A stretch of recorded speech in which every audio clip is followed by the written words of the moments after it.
देखिएगा, आप लोग हम जिस क्लासेस को ऐड करवाते हैं तो अब बहुत कम समय रह गया है परीक्षा का, तो इस वजह से हम सोच रहे कुछ ऐसे क्वेश्चन या ऐसी परिभाषाएं कुछ बता दी जाए जो आपको सीधे परीक्षा में पेपर में आपको मिल जाए। तो इस हिसाब से हम कुछ परिभाषाएं बताएंगे। ये आप मान लीजिएगा कि ये जो परिभाषाएं 100% आपके पेपर में देखने को मिलेंगी। कक्षा 10 और 12 की भौतिक विज्ञान का जो पेपर होगा वो 100% इन्हीं जो 14-15 परिभाषाएं हैं, इन्हीं में से कि एक परिभाषा आपको 100% जरूर मिलेगी। एक मिल सकती है, 2-3 भी मिल सकती हैं। कक्षा 10वीं में तो स्वयं रहेगी, 2-3 परिभाषा इसी से आ जाएंगी और मुश्किल से कक्षा 10वीं में 4 क्वेश्चन भी आते हैं फिजिक्स में, तो 2 क्वेश्चन तो इसी से हो जाएंगी। और 12वीं के पेपर में भी 2-3 परिभाषा इसी से मिल सकती हैं। इसी प्रकार से जब तक परीक्षा नहीं होती है तो हम आगे आपको कुछ 10-12 परिभाषाएं डेली ऐसे प्रोवाइड करवा करके 100% पूरा जो पेपर में मटेरियल आना है वो आपको बता देंगे। तो शुरू करते हैं। प्रकाश का परावर्तन, पहली परिभाषा है कि प्रकाश का परावर्तन क्या होता है।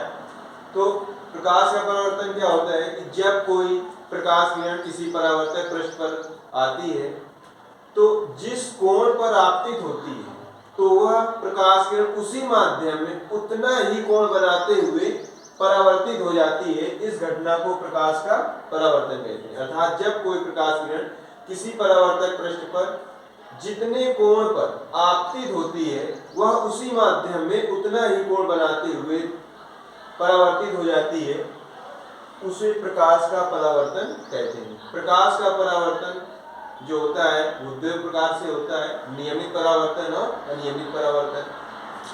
परावर्तन के 2 नियम होते हैं। नंबर 1 नियम क्या होता है कि आपतित किरण, परावर्तित किरण और अभिलंब तीनों एक ही बिंदु पर होते हैं। दूसरा जो नियम होता है वो क्या होता है कि आपतन कोण परावर्तन कोण के बराबर होता है। दूसरी हेडिंग है प्रकाश का अपवर्तन क्या होता है। तो प्रकाश का अपवर्तन होता है जब कोई प्रकाश किरण किसी अपवर्तक पृष्ठ पर आती है तो वह प्रकाश किरण अगर ऊपर सघन माध्यम है, नीचे विरल माध्यम है, तो अगर सघन माध्यम से विरल माध्यम में प्रकाश किरण आती है तो अपवर्तन के पश्चात वह प्रकाश किरण विरल माध्यम में आकर अभिलंब से दूर हटती है। तो इस घटना को प्रकाश का अपवर्तन कहते हैं। और प्रकाश के अपवर्तन के 2 नियम होते हैं, आपतित किरण, अपवर्तित किरण और अभिलंब तीनों एक ही बिंदु पर होते हैं। और दूसरा जो नियम होता है वो होता है आपतन कोण की ज्या और अपवर्तन कोण की ज्या का अनुपात एक नियतांक के बराबर होता है, जिसे प्रकाश के अपवर्तन का द्वितीय नियम कहते हैं। तीसरा है क्रांतिक कोण, हेडिंग है क्रांतिक कोण। तो क्रांतिक कोण क्या होता है कि सघन माध्यम में बना हुआ वह आपतन कोण जिसके लिए विरल माध्यम में बना हुआ अपवर्तन कोण 90 अंश होता है, उसे क्रांतिक कोण कहते हैं। ये क्रांतिक कोण बहुत बार परिभाषा परीक्षा में आई है, फिर से सुन लेंगे। सघन माध्यम में बना हुआ वह आपतन कोण जिसके लिए विरल माध्यम में बना हुआ अपवर्तन कोण 90 अंश होता है, उसे क्रांतिक कोण कहते हैं। फिर आगे है पूर्ण आंतरिक परावर्तन। तो पूर्ण आंतरिक परावर्तन क्या होता है कि जब कोई प्रकाश किरण में क्या हो कि आपतन कोण का मान क्रांतिक कोण से अधिक कर दिया जाए। अर्थात जब प्रकाश की ऐसी घटना कि क्रांतिक कोण का मान आपतन कोण का मान क्रांतिक कोण से अधिक कर दिया जाता है, तो जो प्रकाश होता है वो सघन माध्यम से विरल माध्यम में नहीं जा पाता है। अर्थात सारा प्रकाश सघन माध्यम में ही वापस आ जाता है। इस घटना को प्रकाश का पूर्ण आंतरिक परावर्तन कहते हैं। पूर्ण आंतरिक परावर्तन के कारण क्या होता है कि किसी बीकर में पड़ी हुई क्षण को टेढ़ी दिखाई देती है, और बीकर में अगर कोई सिक्का कुछ पड़ा हुआ है तो जल में ऊपर उठा हुआ दिखाई देता है। इस घटना को प्रकाश का पूर्ण आंतरिक परावर्तन कहते हैं। फिर लिखा है वर्ण विक्षेपण। तो वर्ण विक्षेपण क्या होता है बच्चों कि जब कोई प्रकाश श्वेत प्रकाश किरण किसी प्रिज्म पर आपतित होती है तो वह अपने अवयवी रंगों में विघटित हो जाती है। इस घटना को प्रकाश का वर्ण विक्षेपण कहते हैं। और अवयवी रंग क्या होते हैं? विविध, अर्थात बैंगनी, Indigo, blue, green, yellow, orange और रेड, ऐसे रंग होते हैं विविध अवयवी रंग। तो अर्थात जब प्रकाश अपने प्रिज्म पर आपतित होती है तो वह अपने अवयवी रंगों में बढ़ जाती है। इस घटना को प्रकाश का वर्ण विक्षेपण कहते हैं।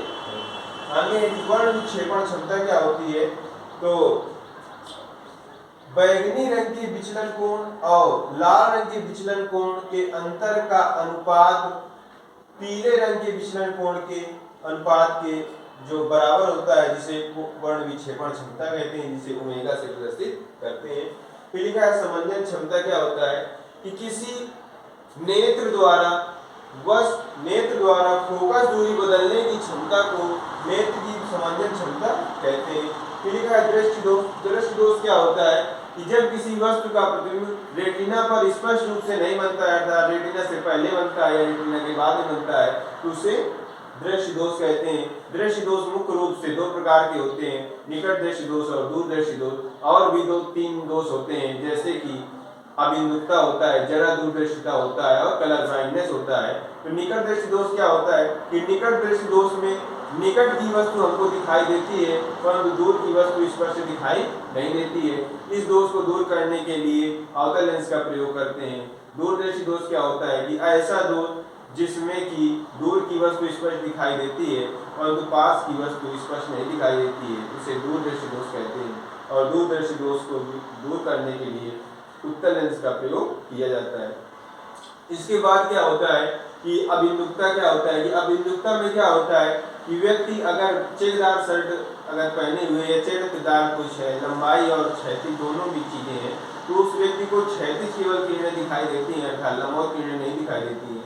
इस जो घटना होती है इसे अबिंदुकता कहते हैं। इसके निवारण के लिए बेलनाकार लेंस का प्रयोग किया जाता है। और जरा दृष्टि दोष क्या होता है, जरा दूरदृष्टि जो होता है वो बुढ़ापे के समय में होते हैं, अर्थात शरीर की जो आंख के पास मांसपेशियां होती हैं वो ढीली पड़ जाती हैं, जिस कारण से व्यक्ति को ना तो पास का दिखाई देता है ना तो दूर का दिखाई देता है।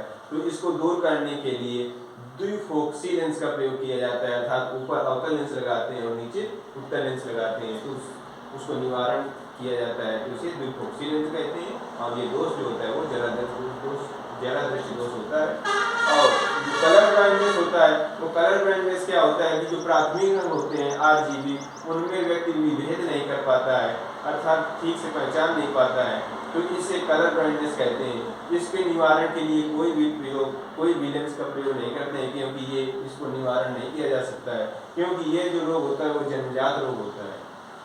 अब इसके बाद में बच्चों देखेंगे दर्शन कोण क्या होता है कि किसी वस्तु द्वारा व्यक्ति की आंख पर बना कोण दर्शन कोण कहलाता है। किसी वस्तु द्वारा व्यक्ति की आंख पर बना कोण दर्शन कोण होता है। तरंगाग्र क्या होता है, ऐसा काल्पनिक पृष्ठ जिस पर स्थित सभी कण कंपन की समान कला में होते हैं उसे तरंगाग्र कहते हैं।